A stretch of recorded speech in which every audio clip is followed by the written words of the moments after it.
Hey there, I'm Valerie, and I'm 50 years old. Buckle up because this tale spans a few years, but trust me, it's worth it.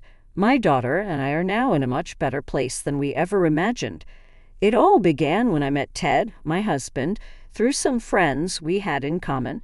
We went on a couple of dates and pretty quickly fell in love. We dated for around 3 years before we got married. I was ecstatic that I got to marry him because he was genuinely like the other half of me. We completed each other in a way that I can't explain. After a year of marriage, Ted began asking me to start trying for a baby. At that time, I was very much scared of giving birth. Plus, I had a lot of complications with my reproductive health, and I didn't want to jeopardize either mine or the future baby's life. But Ted was persistent, so I eventually gave in. My entire pregnancy was a trying time because of my many complications.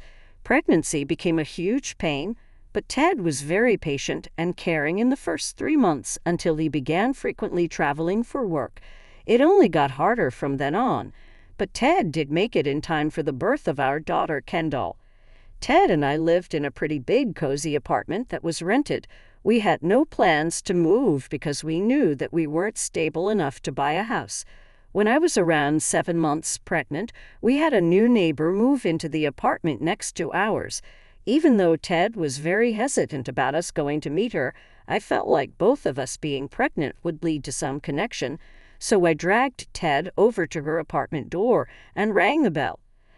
"Hello, I'm Valerie, and this is my husband, Ted. We're your neighbors, and we just wanted to introduce ourselves. It's lovely to meet you guys. My name's Cassie. Why don't you come on in?" I'm sorry if this is weird, but I just thought that it would be lovely to have another companion who's also pregnant like me. Ted has been really busy with work trips, and I could use the company. Tell me about it. I was about to come over later on this evening anyway because I could use the help too. Where's your husband? Oh, I don't have one.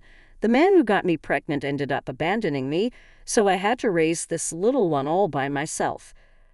Oh, you poor thing. We're always right across from you if you ever need anything. Okay. Even if I may not come to help you out, Ted will be right there. At that time, I did think it was pretty odd that Ted seemed so uncomfortable with Cassie. I mean, what reason did he have to be uncomfortable? I had pretty much desensitized him to the gross parts of pregnancy, and there was no way he would have to witness Cassie in that light. Not to mention, at best, he'd only have to run small errands for her. I tried to ask him about why he looked so uncomfortable that day, but he told me to just forget about it and that he was tired. I let it go because I saw no reason to ask him any more. Although if I had pressed further at that point, I would have probably saved my daughter and me a lot of pain. Anyway, Cassie and I spent a lot of time together and bonded over our pregnancies. Ted seemed very uncomfortable with the whole thing but refused to tell me why. He would just tell me it was weird that I randomly became friends with a stranger. But isn't that how people make friends? After I gave birth to my daughter Kendall, life became even fuller. Ted and I got really busy with adjusting to our new routines, but we also kept Cassie in mind. I mean, I barely managed to get through my pregnancy, and I had Ted's help. I couldn't imagine what it must have been like for Cassie. Anyway, 3 months after I gave birth, Cassie did too, and she had a baby girl named May. Since we lived so close together and our kids were so close in age, the two of them grew up really close. We would have a bunch of play dates for our girls, which I have to admit we also used as downtime for us. Overall, we had a pretty picturesque life. As the years passed, the girls grew older and began to find comfort in each other's homes. That was until they were in their first year of high school. May suddenly stopped coming over, and Kendall refused to see her. Of course, as any mother would be, I was very concerned.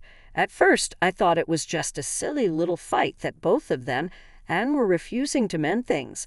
But then months passed, and the animosity between them only grew worse. So I sat down with Kendall one night and asked her what had happened.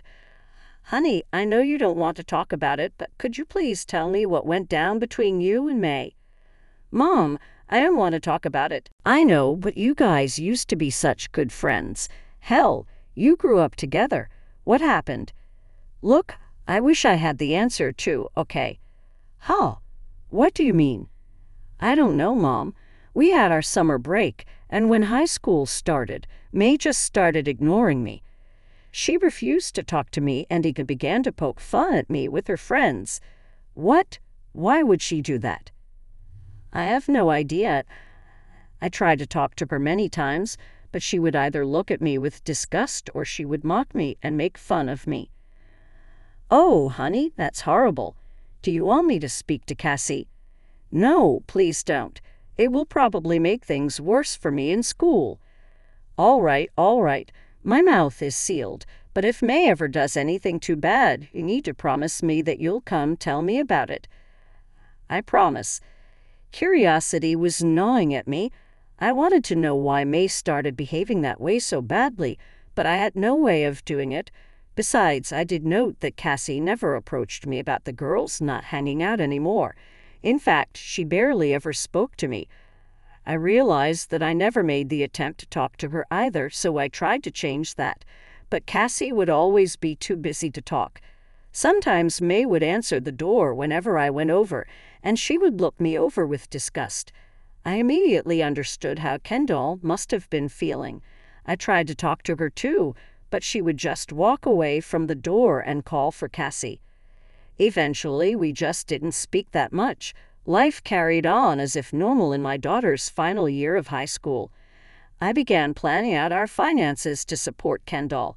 I didn't want her burdened by any student loans because I knew firsthand just how long it took to clear them off.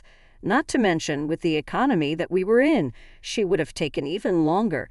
The stress of having to repay a loan was not something I wanted her to ever feel.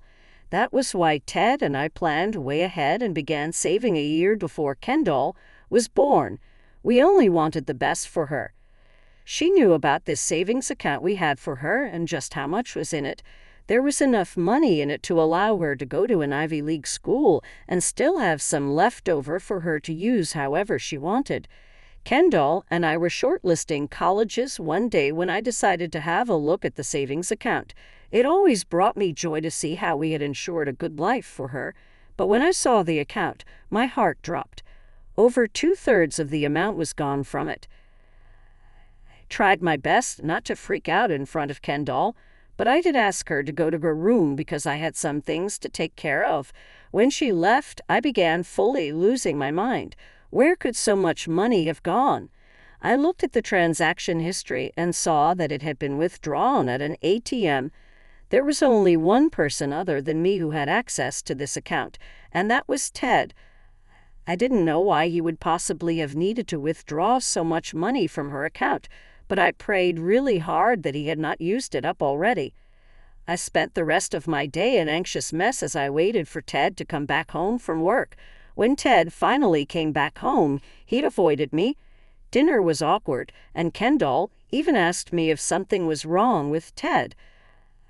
I assured her that he was just tired and told her to go back to her room. When I walked into mine and Ted's room, he was scrolling through social media on his phone. I decided that now he could not ignore me, so he had to tell me what was going on. Okay, so you've been avoiding me, which means that you know what I want to talk about. I actually have no idea, and I haven't been avoiding you. I've just had a tiring day, and I want to sleep. You can sleep in a bit, but since you don't know what I want to talk about, then let me enlighten you. Can we please not do this? We have to because Kendall's future depends on it. I was looking at her savings account today and noticed that a large portion of it got withdrawn from an ATM. The only other person who knows the bank details is you. What did you do with the money and why did you take it out? I really don't want to talk about this. You have no way of getting out of this. If you're in some serious debt or something, you need to tell me. No, it's nothing like that. I just needed to do something out of the goodness of my heart. Goodness of your heart? You can do those things out of your own pocket. You don't steal from your daughter for that. I didn't steal from her. The money is ours until she turns 18. I also contributed to it, so I get to withdraw from it. Kendall turns 18 in 2 months. Do you even know how happy she's been because she was thinking that she could go to Harvard to study law? How could you jeopardize that? When you say goodness of your heart, are you talking about Cassie and May? Yes, they were struggling. I wanted to help them out, so I decided to give them our daughter's money. You could have asked me. We could have helped them out separately, and while it may not have been this big an amount, some help is better than nothing. Look, May wanted to go to a really good university that even we had no way of contributing to. I happened to meet Cassie the day before yesterday, and she was crying about how she was struggling to tell May that she wouldn't be able to get what she wanted. I just felt bad, so I gave her the amount of money she wanted. Valerie, what about Kendall? What are we going to tell her? She's known for years the amount of money we saved up for her. She's worked hard and studied her butt off for years just so she could go to an Ivy League. What are we going to do about that? Kendall's a smart kid. I'm sure she'll get a scholarship. At that point, I did not want to see his face. I was so filled with anger and resentment against him. I couldn't believe that he would have done something so cruel to his own daughter. I mean, yeah, I felt bad for May and Cassie, but Cassie also had the responsibility of telling her daughter their reality. It felt almost predatory, like she purposefully cried in front of Ted about her problem because she knew that Ted would do anything he could to make her feel better. I slept in the guest bedroom that night. I had a very fitful sleep, but somehow I managed to sleep. I woke up the next morning and Ted had gone to work. I decided that I should try and get the money back from Cassie. I waited until Kendall had gone off to school to go over to Cassie's place. Hey, Val. Sorry, I'm in a bit of a hurry right now. I need to get to work. Oh, it's okay.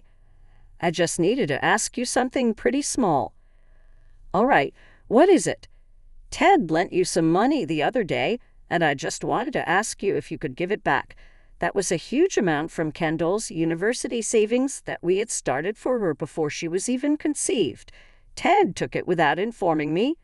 Oh no, I'm so sorry that Ted did that to you. I would never have taken the money if I knew that it was Kendall's. Yeah, so could you return it? I really, really wish I could, but since Ted gave me the money, it's mine now. Not to mention, I've already used a sizable portion of it to get May into her dream college. Well, just give me what's left then. No, like I said, that money is mine now. I'm sorry that something this horrible has happened to you, but I can't give you the money back. Now, if you'll excuse me, I'm running late.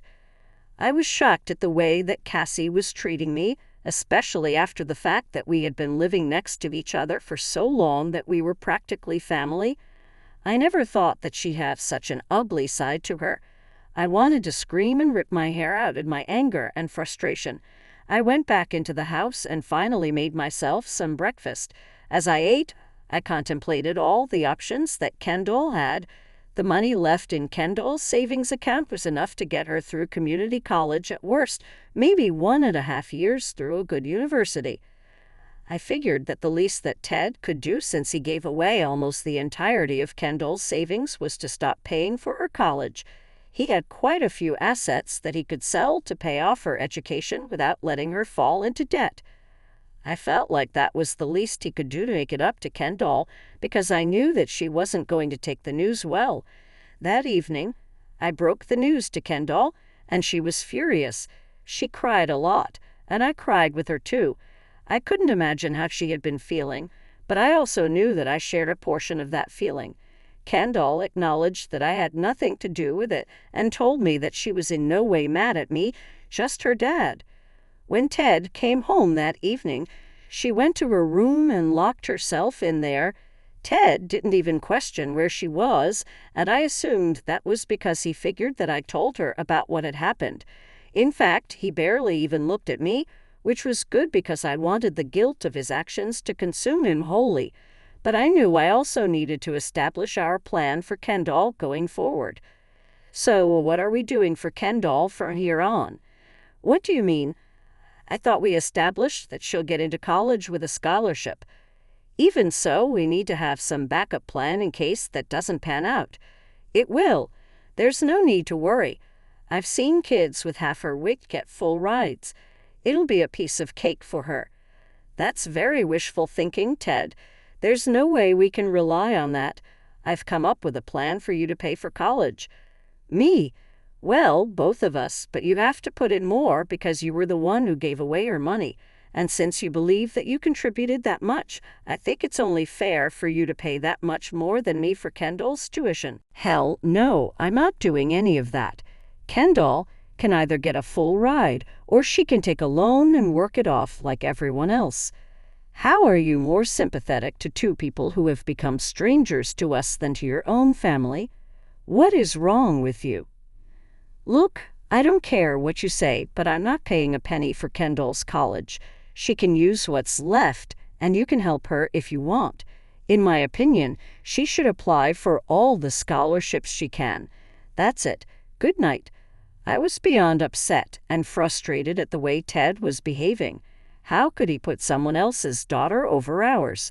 What was it that made us less important to him?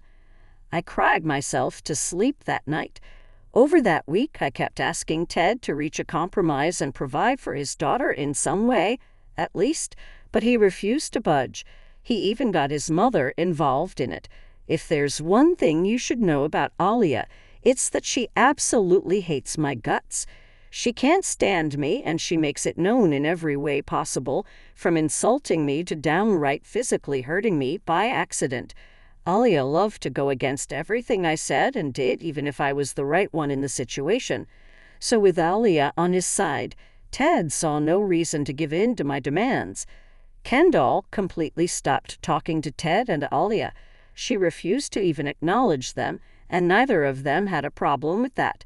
The both of us worked hard together to get her into a good college, and as luck would have it, she did end up getting a pretty good scholarship at an Ivy League school. The scholarship covered about 75% of her tuition, and I could easily cover the rest for her. She would only need to work to support herself, which she was more than happy to do. Kendall always had a big passion for law, and that was what she did for the next 5 years. She rarely came home. Flew over to visit her. Life at home was unbearable, to say the least. Alia moved in with us and constantly tormented me. Ted and I stopped talking and lived like we were roommates. It was only a matter of time before one of us initiated a divorce. I stayed because I knew that getting a divorce would severely dent my finances, and Kendall had dealt with enough issues regarding finances. After Kendall graduated from college, she got herself a good job and started to finally settle down. That was when I initiated the divorce filing. But before I handed Ted the papers, I wanted to save up a good amount of money so I had something to fall back on. And that was it. I took another 2 years to get out. Just a few days before I was going to hand Ted our divorce papers, Kendall suddenly showed up at our house. I was surprised but also really happy to see her. She greeted me with a big hug and told me she had some big news to share and that she was going to get her money back. I asked her what she meant, and she just asked me to call Ted and Alia downstairs. "Oh, hi, Kendall. What are you doing here?" "Hi, Dad. Well, nothing much, actually, except I happened to find something really interesting. You're a disgusting lawyer. Why have you brought your filth into this house?" "I would shut my mouth if I were you, Grandma. There is no way to speak to your grandmother." "Whatever. You guys died to me the day you stole my money, Dad." "Your dad did not steal anything from you. He only helped a struggling child. But of course, you and your mother can't seem to see what goodness really is." "Right? Would you call supporting your affair child over your actual child goodness?" "Affair child? What on earth are you talking about, Kendall?" "What I'm talking about is that I have 2 DNA test reports stating that Maeve is your child, Dad." "What? What are you saying?" "Those are fake. I knew you'd say that. That's why I got 2 tests from 2 different, very acclaimed places." "How did you manage to find that out?" "Well, Cassie and I got in contact after I graduated, and after we went drinking, She confessed everything to me. She felt horrible about how she dealt with it, so she made it up to me by agreeing to do a DNA test. I can explain, Valerie. I met a woman when I went on my first business trip when you were pregnant, and after drinking a bit too much, we slept together. Then it sort of became a habitual thing. She got pregnant and decided to move in next to us. I had no choice. No, you had a choice, and you made it. I was going to do this later, but here are the divorce papers. You deserve nothing. I fully agree with Mom, which is why I'm suing you, Dad, for stealing my college fund. See you in court. I couldn't believe what my life had come to. So that was why Ted had always been so uncomfortable around Cassie and Maeve, or why all the business trips he took after Kendall was born were just an excuse to live next door and raise his second family. How filthy of a man was he to go and sleep with someone else when his wife was struggling with her pregnancy back home? I was filled with pure rage, but I was also relieved that Kendall was taking proper action against Ted's misdeeds. In the trial that happened afterward, Cassie herself testified to Ted's involvement in her childhood and all the lies that he had spewed to keep her a secret. Apparently, he had given Kendall's money to Cassie because she threatened to out his secret to us if he didn't. She also told him that if she found out that he paid for Kendall's college, she would out him. She was jealous that my daughter was doing way better than hers, and this was her solution. The judge ruled in Kendall's favor, and Ted was ordered to pay her back and also pay back any loan that she may have taken to fund her education. Kendall and Ted worked out a payment amendment and deadline, and that was that. Kendall also helped me find another job closer to her and helped me move in.